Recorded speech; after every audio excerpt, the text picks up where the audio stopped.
গয়নাটা যে বন্ধক দিলে ছাড়াবে কি করে? আমার কথা আসলে আমি ভাবিনি গো। আমার মনে হলো যে ভদ্রমহিলা কখনো যায়নি কোথাও, ওনার যাওয়াটা দরকার। আমাদের এই ভালো মানুষের কি কোনো দাম আছে? কে দাম দেবে এই ভালো মানুষের বলো তো? একদিন না একদিন ঠিক দাম পেয়ে যাবো গো। এই পৃথিবীতে না কোনো কিছুই ফেলা যায় না, একদিন না একদিন ঠিক। আর তাছাড়াও নিজের মনের শান্তি তো আছে, নিজের মনের শান্তির জন্যই না হয় করলাম।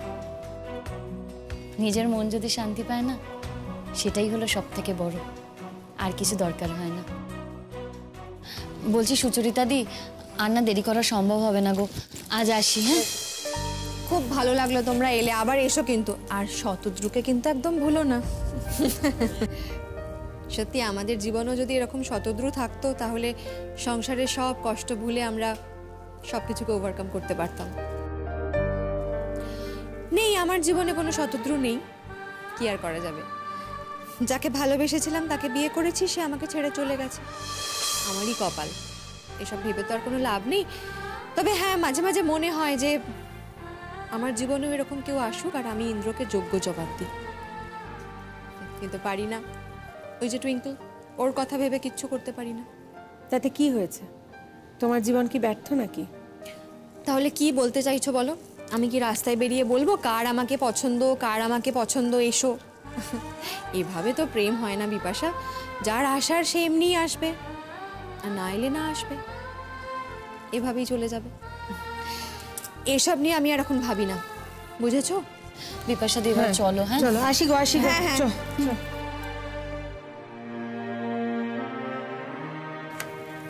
আসছি গো। এসো আবার, এসো শিমুল। হ্যাঁ,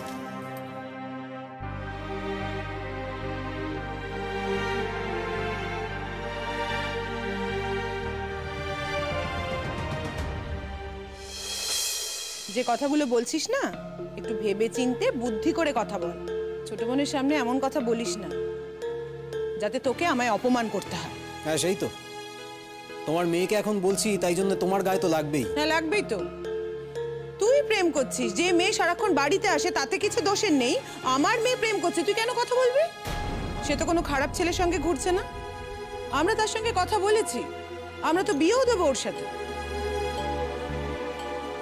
আর তোর বেলায় যেটা দোষের নয়, সেটা আমার মেয়ের বেলায় দোষের হতে যাবে কেন? প্রতীক্ষার বেলায় যেটা দোষের নয়, সেটা তুতুলের বেলায় দোষের হতে যাবে কেন? বলিস না, কিচ্ছুটি বলিস না। বলি তোর কি দরকার রে? হ্যাঁ, কি দরকার? ওর মেয়ে ও বুঝে নেবে। না দিদি, এরকম কথা বলার কোনো কারণ নেই। আসলে কথা হচ্ছিল অন্য বিষয়, কথা চলে এলো আমার মেয়েকে নিয়ে। না, সে তো তোরা ঠিক কথাই বলছিস। আমি তো তুতুকে কতবার দেখেছি জানিস তো, ওই মাতের মুদিকান দিয়ে না কেমন তাতই গায়ে নেচে নেচে যাচ্ছে ঘুরঘুর করতে। জানো তো একদিন কি হয়েছে? একদিন আমি মেলায় গেছি ঘুরতে, আর ওকে দেখি কত রাত হয়ে যাচ্ছে, আমার তো কি গা ছমছম করছে, মেয়ে আসেই না। তারপর দেখি অনেক রাতে হয়ে যাচ্ছে, তো তখন দেখি ওই ছেলেটা হাত ধরাধরি করে আসছে। আমাকে যে দেখেছে ও মনে করে হাসছে, ছেড়ে দিয়েছে। আবার আমাকে বলছে যে ও পুতুলদি তুমি চলে এসেছো, আচ্ছা ঠিক আছে চলো আমি তোমার সাথে বাড়ি যাচ্ছি। কি রে তুতুল, মনে আছে তোর?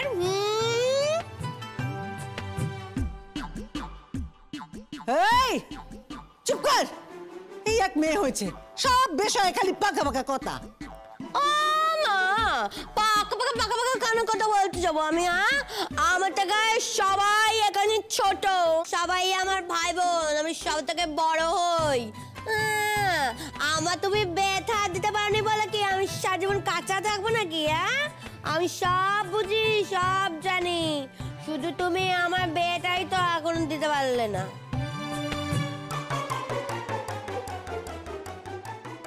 কিন্তু আমার বউটা কোথায় গেল সেটাই এখন আমি ভাবছি। পরাগ, বলো। বলি শোনো একটা কথা, যদি সত্যি সত্যি আগে কোনো সম্পর্ক থেকে থাকে এবং এখনো যদি সে সেই সম্পর্ক চালিয়ে নিয়ে যেতে চায়, তাহলে কিন্তু এই মেয়ের সঙ্গে আমি তোমার ডিভোর্স দিয়ে দেব।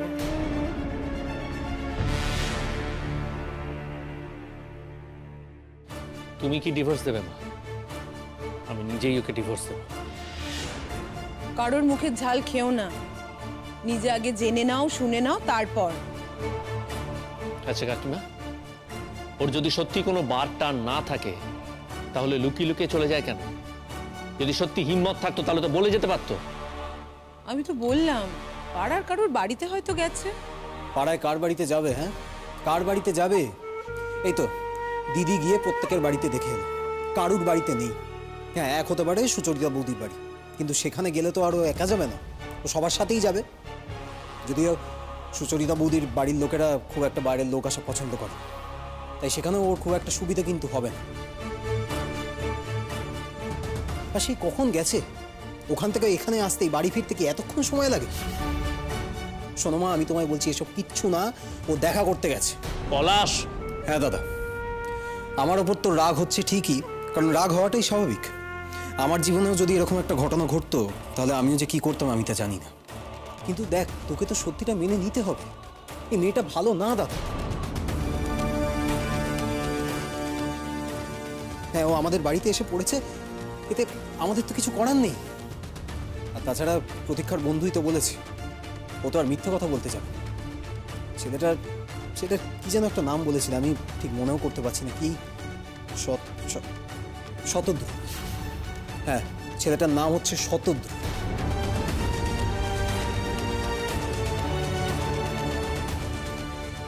শিওর? না, আমি কি করে শিওর হবো? দেখ, কথাটা প্রতীক্ষার বন্ধু প্রতীক্ষাকে বলেছে, আর প্রতীক্ষা কথাটা আমাকে বলেছে। তবে হ্যাঁ, এটা তো ঠিক যে একটা নাম যখন উঠে এসছে তার মানে এর পেছনে নিশ্চয়ই কিছু না কিছু ঘটনা একটা আছে। এটাও শুনেছি ছেলেটা নাকি তখন চাকরি বাকরি কিছু করতো না, তাই তখন বলেছিল ওকে অপেক্ষা করতে, কিন্তু মেয়ের বাড়ি থেকে সেটাই রাজি হয়নি, তাই ওর বিয়ে দিয়ে দিয়েছে। তবে ছেলেটা নাকি এখন আবার ওই চাকরি টাকরি পেয়ে কলকাতায় ফিরে এসছে, তাই জন্যই তো ওর বাপের বাড়ি যাওয়ার এত টান। আগের বার দেখলি না কিরম তেজ দেখিয়ে বাপের বাড়ি চলে গেল? তা না হলে দেখতাম ওর এই বাপের বাড়ি যাওয়ার ধুম কোথায় থাকে। অত সোজা না, বুঝলি দাদা, অত সোজা না।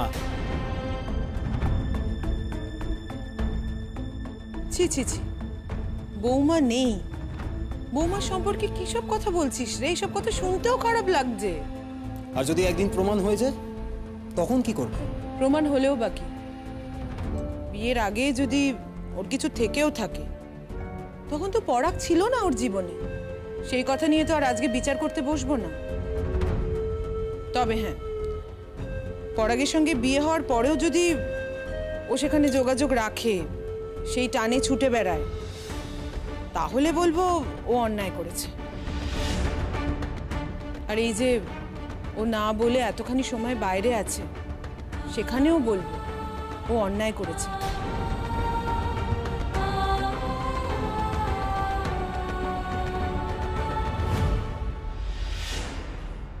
যাও, এসেছে এতক্ষণে বদের হাত দিয়ে একটা। আই আই, তুই কোথায় ছিলি রে? কোথায় গেছিলি তুই? এখানে সবাই মিলে না তোর মুন্ডুপাত করছে, মুন্ডুপাত করছে। কে কি বলছে, কে কি বলছে না? ভগবান, আই কোথায় ছিলি? সত্যি করে বল শিমুল, কোথায় ছিলি? আমি একটা কাজে গিয়েছিলাম। কোথায় কাজ ছিল? এমন কাজ ছিল সেটাও বলতে পারবে না দাদা, নিজেই জেনে রাখ তুই। নাহলে তো বলেই দিত যে আমি এখানে গেছিলাম, কিন্তু বলতে পারছে না তো, কারণ ও তো সেরকম কোনো জায়গায় যায়নি। বলি কোথায় গেছিলে আমাকে না বলে? বললাম তো মা, আমি একটা কাজে গিয়েছিলাম। বৌমা, তুমি তো বলে যেতে পারতে, না বলে চলে যাওয়াটা তো ঠিক নয় বৌমা। ভেবেছিলাম কাকিমা তাড়াতাড়ি ফিরে আসতে পারবো, মা তো ঘুমোচ্ছিলেন, এতটা দেরি হয়ে যাবে বুঝতে পারিনি। বুঝতে পারো না, সেই জন্য না বলে বাড়ি থেকে তুমি চলে গেলে। কে স্বাধীনতা দিয়েছে তোমায়? হ্যাঁ, এইভাবে বাড়ি থেকে না বলে চলে যাওয়ার? বাড়িতে এইভাবে বড় হয়েছিলে না? তোমার চরিত্রের তো কোনো ঠিক নেই। কি বললে? ঠিক কথা বলেছি আমি ঠিক বলেছি শিমুল। কে শতদ্রু?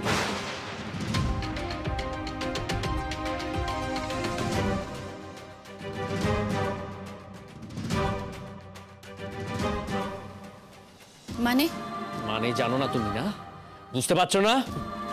কোনোদিন শোনোনি নামটা? কে শতদ্রু? শতদ্রু বলে কাউকে চিনতে না? চিনব না কেন? শতদ্রু আমার বন্ধু।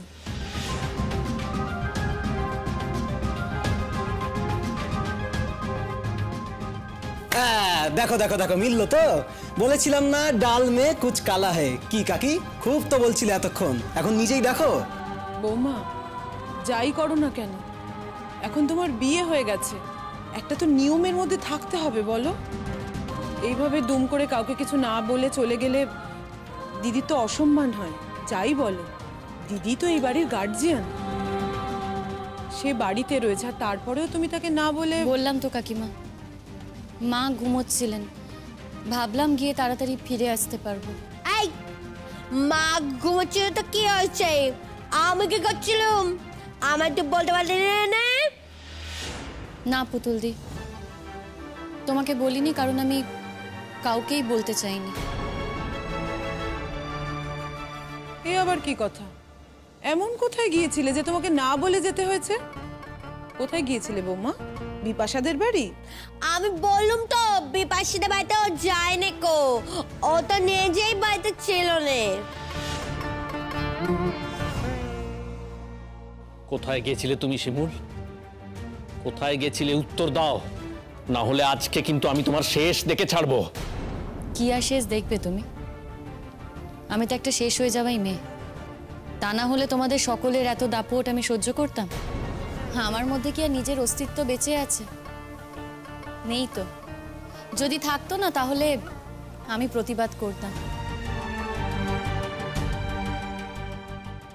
মা, আমি আপনাকে বলছি, হ্যাঁ আমি মানছি আপনাকে না বলে গিয়ে আমি অন্যায় করেছি, কিন্তু আপনাকে যদি বলে যেতাম আপনি আমাকে যেতে দিতেন না, তাই আমি এই রাস্তা ধরেছি। তবে আপনারা যার জন্য এরকম অভিযোগ করছেন, আমি কিন্তু কোনো অন্যায় কাজ করতে যাইনি।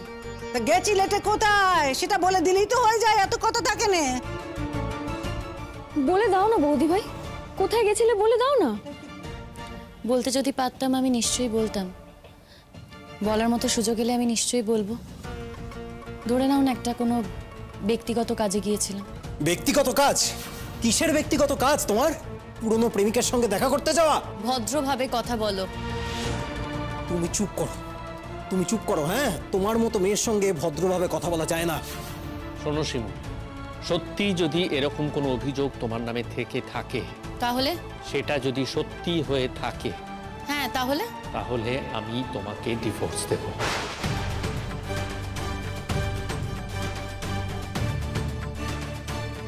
বটেই তো, বটেই তো।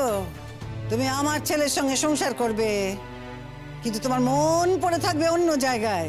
হ্যাঁ, তুমি তার সঙ্গে এখনো দেখা সাক্ষাৎ করবে, যোগ সাজস রাখবে, তাইলে তো আমার ছেলে তোমার সঙ্গে সংসার করতে পারবে না। সেক্ষেত্রে আমাকে তাইলে আমার ছেলের আবার বিয়ে দিতে হয়। সেই জন্যই তো আমি নিজেই চলে গিয়েছিলাম না, আপনারাই তো আমাকে ফিরিয়ে এনেছে।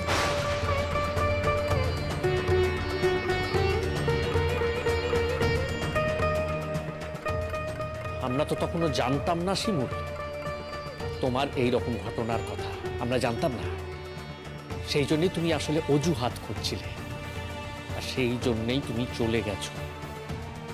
এখন সবটা বুঝতে পারছি, সবটা এখন জলের মতো পরিষ্কার। তাই নাকি? যাক, অনেকক্ষণ বাইরে ছিলাম, আবার তো রান্নাঘরে ঢুকতে হবে, যাই জামা কাপড় ছেড়ে আসি। কাকিমা, আপনারা বসুন, আমি চা করে আনছি।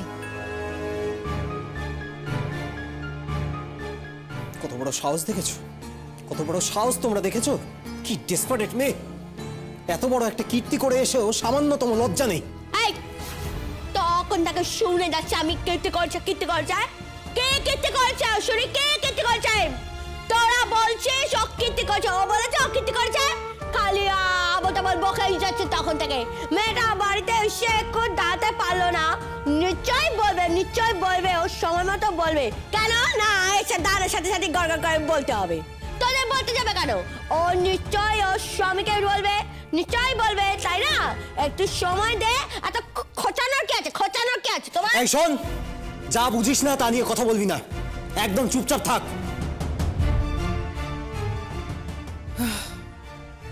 পরাগ, বলো। দেখো বাবা, ভুল তুমিও করেছো, ভুল আমিও করেছি। আমি ভুল করেছি এইরকম একটা মেয়ে বেঁচে তোমাকে তাকে দেখাতে নিয়ে গিয়ে, আর তুমি ভুল করেছো সেই মেয়েকে দেখে তাকেই বিয়ে করবে বলে ঠিক করেছিলে বলে। ছি ছি ছি ছি ছি, কি কথা বলি, মন দিয়ে শোনো। এই মেয়ের হাত থেকে যত তাড়াতাড়ি মুক্তি পাওয়া যায় ততই ভালো। না, আমার বউ ভালো। এই, খবরদার একটা কথা বলবি না তুই, একটাও না। দেখো দিদি, অন্যের কথা শুনে একটা মেয়ের জীবনের উপর সিদ্ধান্ত নিও না দিদি। জেঠিমণি, বৌদি ভাইয়ের মতো মেয়ে তুমি কোনোদিনও পাবে না, এই কথাটা ভেবে দেখো।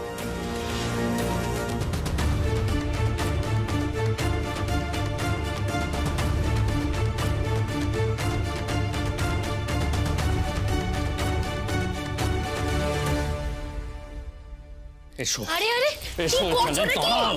মুখে কথা বলতে পারো না? আর মুখে কোনো কথা হবে না শিমুল, আর মুখে কথা হবে না, এবার হাতে কথা হবে, হাতে। মানে তুমি একজন চিটার, তুমি চিটার, চিট করেছো আমাকে, ঠকিয়েছো। শতদ্রুকে বলো কে? তোমার ভাই যখন খবর এনেছে তাকেই জিজ্ঞেস করো, আমাকে কেন জিজ্ঞেস করছো? এই মিথ্যে খবর এনেছে? বলো। দেখো, সত্যি মিথ্যা না আমি বলতে পারবো না, তোমরা ভালো করে বলতে পারবে কোনটা সত্যি কোনটা মিথ্যে।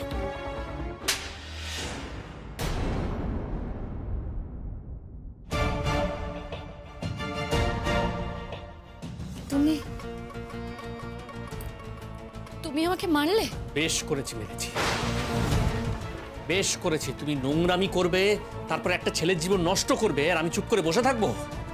তুমি এত বড় বড় কথা বলছো, তারপরে তুমি শিওর আমি কোনো নোংরামি করেছি? তুমি কোনো কথা বলতে পারছো না, তার মানে নিশ্চয়ই নোংরামি করেছো। আর এই শতদ্রু নামটা হাওয়ায় ভেসে এলো কি করে? কি করে এলো? যদি তুমি কিছু নাই করে থাকো তাহলে এই নামটা কি আকাশ থেকে পড়লো? খবরদার, তুমি যে আমার গায়ে হাত দিয়েছো না, সেটা কিন্তু অন্যায় করেছো। তুমি যে আমার গায়ে হাত দিয়েছো এটাকে কি বলে জানো? Domestic violence. তুমি যেটা করেছো অন্যায় করেছো, আর আমি কিন্তু এর শেষ দেখে ছাড়বো। তুমি একজন মানুষের গায়ে এভাবে হাত দিতে পারো না। বেশ করেছি, যা করেছি আমি বেশ করেছি। সহ্যটা না আমাকেই করতে হয় শিমুল, সবটা আমাকে সহ্য করতে হয়। তুমি থানায় যাবে তো? থানায় গিয়ে বলবে তো? যাও, যাও গিয়ে বলো। আমিও কিন্তু থানায় গিয়ে বলবো যে এই মেয়েটা দুশ্চরিত্র, অসৎ, মিথ্যে কথা বলে এর বাড়ির লোক আমার সঙ্গে ওর বিয়ে দিয়েছে। এই মেয়েটার সঙ্গে অন্য ছেলের শোয়া বসা আছে। তারপরে Shut up! যত বড় মুখ নয় তোমার, তত বড় কথা। এই কি ভেবেছো তুমি? তুমি বাড়াবাড়ি করবে আর আমি চুপ করে বসে থাকবো, সবকিছু সহ্য করব? আমাকে দুর্বল ভেবেছো না? না গো, আমি অত দুর্বল মেয়ে নই। এর আগে পাড়ার সবাই জেনে, সবকিছু জেনে এই বাড়িতে চড়াও হয়েছিল না? এবার আমি সবাইকে সবকিছু বলবো, আমি ডেকে ডেকে সবকিছু বলবো, আমি চিৎকার করব। কি বললে তুমি? কি বললে তুমি? চিৎকার করে বলবে না? চিৎকার করো, করো তুমি চিৎকার, কত চিৎকার করতে পারো তুমি করো। মনে রাখবে, এবার তুমি যদি চিৎকার করো আমিও কিন্তু বসে থাকবো না। আমিও সবাইকে চিৎকার করে করে বলবো যে তুমি একটা নষ্ট চরিত্রের মেয়ে, বাজে মেয়ে, নোংরা মেয়ে। তোমার যদি নিজের স্ত্রীর সম্পর্কে পাড়ার সবাইকে সবকিছু বলার থাকে তুমি বলতেই পারো, সবাইকে সবকিছু বলতে পারো, কিন্তু তুমি কি ভেবেছো আমি থেমে থাকবো, আমি চুপ করে বসে থাকবো? একদমই না গো, আমি তোমার ব্যাপারেও সব কথা বলবো। আমার ব্যাপারে বলবে? আমার ব্যাপারে বলবে? কি বলবে আমার ব্যাপারে? কি বলবে? আমার প্রেম ছিল কারোর সঙ্গে, প্রেম ছিল আমার। কেউ কেউ বলতে পারবে এটা? কেউ বলতে পারবে? তুমি করবে প্রেম? কে ভালোবাসবে গো তোমাকে? তুমি না ভালোবাসার যোগ্যই না। এই কি বললে আমাকে? কি বললে? আমাকে ভালোবাসা যায় না? না, আমি ভালোবাসার যোগ্যই নই, তাই না? কি করে ভালোবাসবে? কি করে ভালোবাসবে? আমাকে ভালোবাসবে কি করে? মাথার মধ্যে তো অন্য একজন ঘুরছে, সারাক্ষণ অন্য একজন ঘুরছে। কি নাম জানো? শতদ্রু না? শতদ্রু। তা শতদ্রুকে বিয়েটা তো করতে পারতে তো, কেন করলে না? চাকরি করে না বলে, তোমাকে খাওয়াতে পারবে না সেই জন্য। এই শোনো, ওই নামটার উচ্চারণ করবে না, তোমার মুখে ওই নামটা মানায় না। রে বাবা, এত প্রেম, এত প্রেম এখনো? এই কি ভেবেছো তুমি? কি ভেবেছো তোমার এত প্রেম, এগুলো আমি সহ্য করে যাব না? কি ভেবেছো তুমি আমাকে? আমি কিন্তু এগুলো সহ্য করব না, কিচ্ছু মেনে নেব না আমি। যা হয় তাতে হোক, আমি তোমার মতো মেয়ের সঙ্গে থাকবো না, এটা ফাইনাল। তুমি কি আমার সাথে থাকবে না গো? আমি তোমার সঙ্গে থাকলে তারপর তো তোমার থাকার প্রশ্ন। শোনো, একটা কথা না আমি তোমায় সাফ সাফ বলে দিচ্ছি, আমি এ বাড়ি থেকে যে চলে গিয়েছিলাম, আমি কিন্তু একা একা চলে আসিনি। তুমি আমাকে আনতে গিয়েছিলে, তারপরেই আমি এসেছি। আর এইবার যদি আমি এ বাড়ি থেকে চলে যাই না, পার্মানেন্টলি চলে যাবো। এই নাটকের মধ্যে আমি আর পড়বো না। কি ভেবেছো গো? তুমি আর তোমার ভাই আমাকে অপমান করে যাবে, আমাকে আজে বাজে কথা বলবে, আমি সবকিছু মেনে নেব? তোমার ভাইকে আমি ছেড়ে দেবো? তোমার ভাই আমার চরিত্রে কালি ছেটাতে এসেছে, এত বড় সাহস ওর? শিমুল, তুমি সত্যি করে বলো তোমার কিছু ছিল না? বলো। যদি কিছু থেকেও থাকে সেটা বিয়ের আগে ছিল। যদি সেটা টিকতো তাহলে কি আমি তোমার কাছে আসতাম? তার মানে ছিল? বলছি তো, যদি কিছু থাকে সেটা বিয়ের আগে ছিল। এখন সেও তার জীবনে সেটেল করে গেছে, আমি আমার জীবনে সেটেল করে গেছি। তখন তো আমি জানতাম না যে তোমার মতো একটা জানোয়ারের সাথে আমার বিয়ে হতে চলেছে, যে আমাকে শুধু ভোগের বস্তু মনে করবে। আর দিনের বেলা হলেই টাকা পয়সার হিসেব করবে, আমাকে চিনতে পর্যন্ত পারবে না, আমার গায়ে হাতও দেবে।